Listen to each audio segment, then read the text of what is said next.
Today's trope talk could be a slightly sensitive topic for some, but I'm going to try to handle it with grace and with expertise, at least all the expertise that a comic book diehard can bring.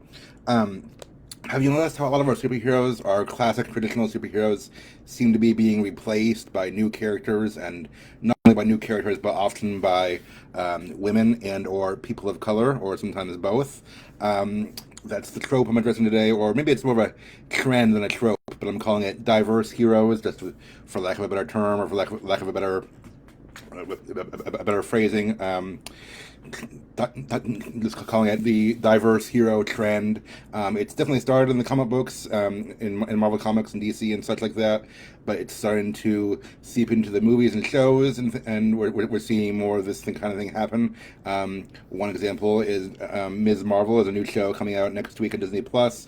Actually, by the time I air this on the podcast, the audio version after the fact, it'll probably be out already. I'm going to circle back to that at the end. I am looking forward to the show, but that's just the latest example, not the only one. You think of Miles Morales, the new Black Spider-Man who's been featured in Into the Spider-Verse, Sam Wilson as Captain America, Kate Bishop on Hawkeye as Hawkeye's sidekick. That's the new Hawkeye. Jane Foster getting her own Thor movie coming up, and She-Hulk is a new series coming out. That kind of thing. This is even happening in non-superhero media sometimes. I watched the latest James Bond movie the other week, and James Bond is still James Bond, but there was a new 007 because he had retired. It was a black woman who, by the way, was also played by Lashana Lynch, who also appeared as the new Captain Marvel in Doctor Strange, the Doctor Strange movie. And then there's the Lord of the Rings, the Rings of Power, which is coming up in a few months, and we've seen some of the trailers and some of the posters featured characters of color, and some fans are complaining about that because they're like, it's not true to Tolkien source material. I don't know that they've replaced that's like a black version of any character we know. Like it's not like Black Gandalf or Black Frodo or anything. I think it's just they're like elves and dwarves don't canonically look like that, and what do we do with that? So again, it's a big topic. I'm not going to address everything. In fact, I'm going to what I do address. I'm going to try to do it less from a political standpoint. I'm not trying to be political or have any agenda here. I'm more trying to address it from an author storytelling standpoint. But that's the for better or for worse. That's the way our culture is going. And if like it or not, I'm trying to be neutral so far, but I do think it's not a bad thing in general. But if you, but either way, it's where our culture is going. So if you're part of the fandom community, part of the reading community, part of the writing community, especially, and trying to work on your own writing, you probably need to know about this trend and just be aware that it's out there and know how you can do it well versus not doing it well. So that's what I'm talking about today. So I will say a few things, and again, I didn't want to be overly political, but I will say representation of minorities is a good thing. I'm not, I've heard people complain about that, I mean, I just, their superheroes being replaced and things like that, and I don't want to really be in that boat. I don't want to jump on that bandwagon. I think this is a good thing, generally speaking, when one superheroes look like all different people, so fans and often little kids of all colors and sizes and shapes and such, and genders can be like, hey, this is a superhero who looks like me. Spoilers, I'm a white guy. I have lots of superheroes who look like me. They're not going anywhere. They're not. They've been around for a while, and they're still out there. I don't think it takes away from my superheroes at all to have other ones featured or whatever. If I want one who looks like me or who I can relate to, I got plenty of options. I'm glad that that other groups and other people can also have ones who fit their demographic who they connect to more. So and we can talk more about that. There are bigger reasons, and people have written about just social and I guess more political reasons of why representation matters. But I do think in general it's a good thing. I'll also point out that in the comics, at least, maybe not in the shows and movies as much, but in the comics, these changes are cyclical; they're not permanent. What do I mean by that?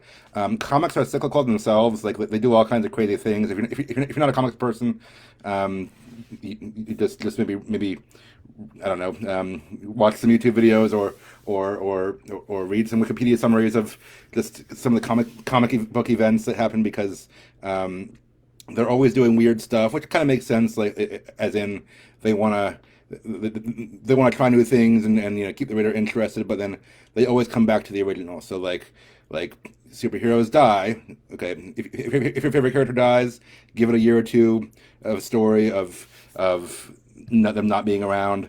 They're going to come back soon. Because that's just the nature of the beast. If your character turns evil and someone else has to step up to fill the mantle, give it a year or two. It's not going to be permanent. They're always going to come back to the original eventually. So yes, like some of these characters have entered in while the original hero was out of the picture for whatever story reason they contrived. I know that's happened with Captain America and Thor and Spider-Man and Iron Man and things like that. Um, and again, for whatever story reason the way it was contrived, the original hero, it was either dead or unconscious or like temporarily turned evil, brainwashed or something like that, and therefore they needed a new person to fill that role. That's where we've seen some of these new characters stepping up into. But in comics, they always bring the original character back to. Steve Rogers came back, and now he's fighting side by side with Sam Wilson, and they're both they're both called Captain America. Same thing for Spider-Man. Peter Parker's still around. It's just now we have new Spider-Man, Miles Morales, in the same universe.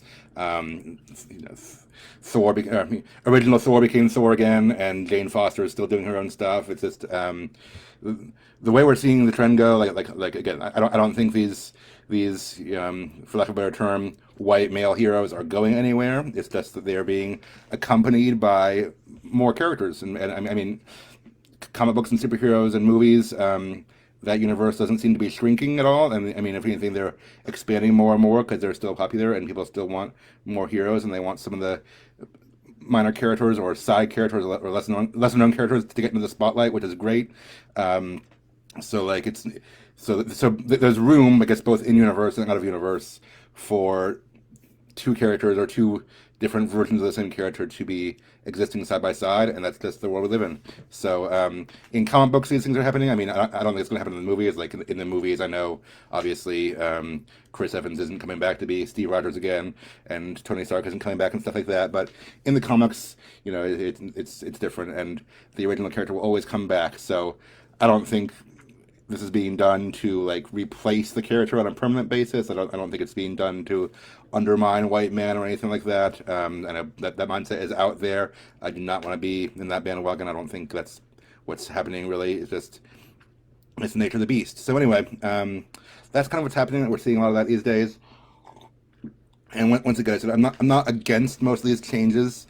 I will say, I know some people feel like it's an agenda being pushed for its own sake, and I wouldn't quite say it's an agenda. I mean, yes, there are always cultural trends or cultural movements that influence art. Art is a reflection of culture.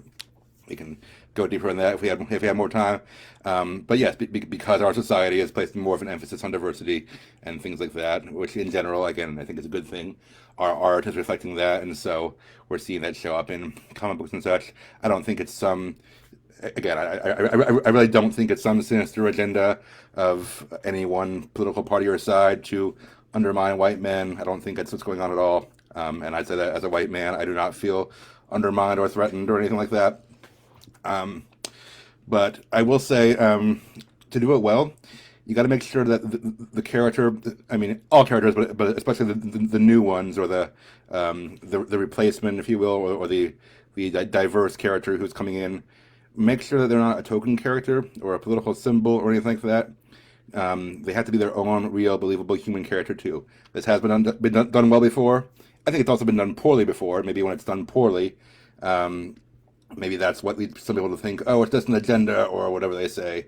But like if the character feels too much like a symbol or a token character, or if it's too preachy, That has happened. I can get why some people would say there's an agenda at play, or they feel like there's an agenda. So there are times when I've felt like, yeah, I can see the strings, meaning like I can see behind the scenes, and I can see, it's not hard to tell the attitude or the values they're trying to convey. I guess it can be preachy, didactic. That happens sometimes. Um, but I've also seen examples where it's done really well. So let me give you my general principle for versions of this that I like and don't like, and I will say it's a general principle, meaning please don't take it as an absolute statement because one, I mean, I don't know if I thought this through super thoroughly, just because it's kind of the musings of a comic book fan who writes on the side. Two, I have at least one major exception to the statement I'm about to say, so bear with me as I say this statement, but here is my general principle with exceptions. Generally, to me, it feels more natural when an existing character who's been around for a while takes up the mantle of of an older superhero, rather than when a new character comes out of nowhere.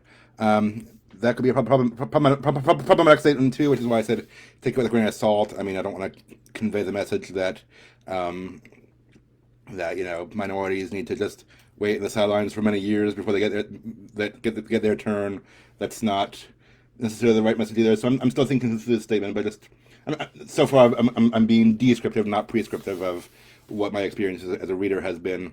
To me, it has felt more natural when a character who has been around for a while, who I already know, gets the spotlight, rather than when a new character comes in out of nowhere. Good examples again. Sam Wilson, he's been Cap's sidekick since like the '70s or '60s or something in the comics. When he became Captain America in the comics, it was like this is natural. One, it's a natural progression. Two, he's been around so long. He's a character I already know. It did not feel at all like he was being shoehorned in or anything because he wasn't. He was already part of the story. Jane Foster, same thing. She's been Thor's love interest in the comics since the '60s or '70s. So when she became Thor, I'm like, I'm glad to see her get her chance in the spotlight. Like this is cool. We've liked this character for a long time, and we've known who she is and rooted for her for a long time, and now she's getting the chance to be the star. That's cool. Um, Carol Danvers, even who's Captain Marvel. I know in the movie that came out a few years ago, they just made her the official Captain Marvel, which makes sense. It's a lot simpler for the movies. In the comics, there have actually been several Captain Marvels, so don't get into all that. It's a lot to get into, but the main one, or the first one in Marvel Comics was a man, or well, he's an alien, but he was a male. He was called Captain Marvel for many years, and he actually died in a famous storyline in like the '70s or '80s. And Carol Danvers was his sidekick, or like she had been like someone else who got powers kind of from him somehow. She was called Ms. Marvel for a long time, and then relatively recently in the comics, like maybe 2012, so only like 10 years ago ish, they promoted her to Captain Marvel because they were like, no one's using the name. I mean, even in story, like characters like Steve Rogers said to her, like, no one's using the name, and you've been doing this work for a long time, and you deserve it. So she became the new Captain Marvel, and then they got someone else to be the new Ms. Marvel. I'll tell you about that in a minute. So those are good examples. X-23, if you watch the movie Logan, the little girl who he takes care of is in the comics. She's called X-23, but in the comics she's more like a young woman. Not she's not like 10. She's maybe 20 or 25. I don't know.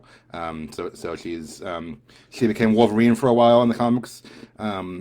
When main Wolverine died, but then spoiler warning, he came back eventually because that's what happens in comics. But Laura had her turn in the spotlight too.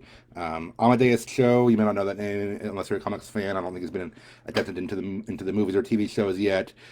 He was a sidekick of the Hulks for several years, and in maybe I don't know 10-ish years of comics, and he became the new Hulk a few years ago. And then Bruce Banner came back, and then now they're both Hulk. That kind of thing happens in the comics. Again, I like it when it happens. I have no qualms with seeing some of my favorite characters, or characters I know already, get the spotlight of their own. That's kind of how the comic book world works, and we're even seeing some of that start in movies and such too, and TV shows like these side characters or people who were side characters or villains or anti-heroes or love interests. They're now getting their own spin-off series or their own chance to star in the spotlight. That's great. Couple examples that aren't my favorite, and I'm not. I'm not criticizing like the character or anything, just maybe the way it was written. There's a character called Riri Williams, who was basically the Iron Man version of this. Um, there was a time when Tony Stark was like incapacitated for a while, and they just kind of introduced this random girl who we didn't know anything about, but she was like a genius at MIT, a young black girl, of course, and she was like building her own Iron Man suit, and she became a superhero called Ironheart. I believe they're developing the Ironheart series for Disney Plus, and I have nothing against this character. If she's your favorite character, I'm sorry. I just like when she was brought on board, I was like, she's brand new. I don't know anything about her. I don't know her as a character yet. So it's a little hard for me to root for her or care about her because she's new. And again, I've read comics where she stars along with her team, and I'm not against her character at all. I felt like it's not like she was a sidekick of Tony Stark's for many years or anything. They brought her in just at the time that he was out of the picture and kind of to replace Tony, and I was like, this feels a little bit shoehorned. So I can get why some people think that, some people might say that.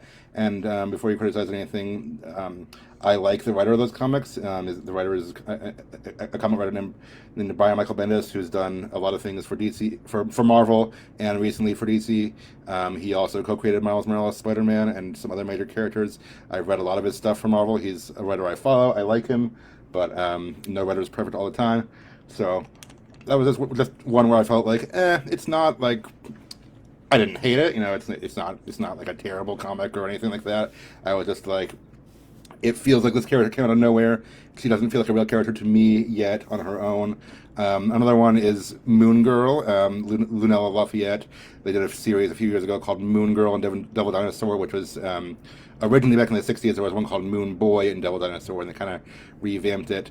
And I've had to realize for myself, as a 30-something white man, I'm not the target demographic for every comic, which is fine because they're starting to make more again for young girls and such.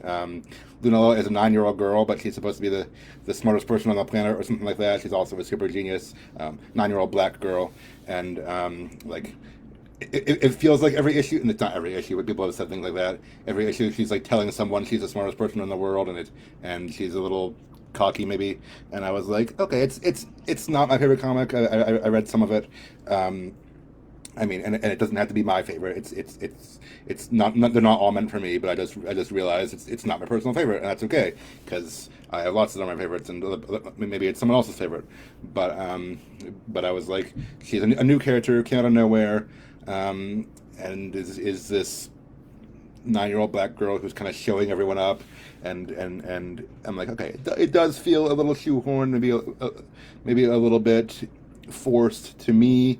Again, if that's your favorite comic, great. I'm not trying to trash it. I'm just saying those are examples that didn't appeal to me personally, and and to my maybe sensibilities as a one older person, to longtime reader and writer, it felt a little forced, unnatural. Here's my exception to this rule, and I told you to bring back to this. Kamala Khan, it was a new Ms. Marvel, was an exception, by which I mean she also wasn't the character we knew for a long time. She was brought in brand new in 2014, so again, relatively recently in comics. She was brought in to be like the new Ms. Marvel, and she hadn't been a sidekick or anything like that, or she hadn't been in the picture before that. She was just a new character in 2014. So some people could say shoehorned. I don't know, but I really like Kamala. I've read her comics, and I don't know. They're very wholesome. They're very genuine and well written, I feel like, and it's just. It's just like, I mean, I could go on and on about comics I like. If you want a sample of it, then watch the show when it comes out on Disney Plus next week. But it's just like, she's kind of the teenage underdog, and I feel like she is for young teenage girls today, maybe teenage girl nerds today, what Peter Parker was for white male nerds back in the 60s. Like she's the teenage underdog who becomes a superhero, but is still totally a nerd, totally maybe under-equipped for this because she's never dealt with this before, and she still lives with her family and has high school drama and things like that. And the comics are very wholesome. It's not like dark and gritty like some comics. It's like she's bright and optimistic and all these things. So anyway, Kamala Khan, Ms. Marvel, is a character who some might say was forced in there just for more diversity. I don't know, but maybe that's true, maybe not. But regardless, I really like her, and I think the difference is because she's, for whatever reason, she's been a real compelling character. She's been a believable, likable, whole, fleshed out character. So those two examples I mentioned where I didn't feel that way. Sorry if that's your favorite. They didn't personally strike me as much. If you like them, great. Not trying to trash that, but I like Kamala Khan. I think she's a great example of doing this well. So my conclusion and my writing tip for you, if you do anything like this in your stories, or if you're a writer trying to incorporate these things into your fictional worlds too, it's great to have diverse characters. We need that. We need characters of different backgrounds and genders and skin colors and everything, because that's the way the world is. Even in a fantasy world, you want to represent that and all that stuff. We need this kind of representation. But when you do it, make sure you do it well. They can't be a token character. They can't be just a symbol. It can't be just the black guy who's there on the team because we needed a black guy. Make sure they feel real and compelling from the start. These characters have to have their own hopes and dreams and their own personalities and everything that any other character would have, because that's who they are.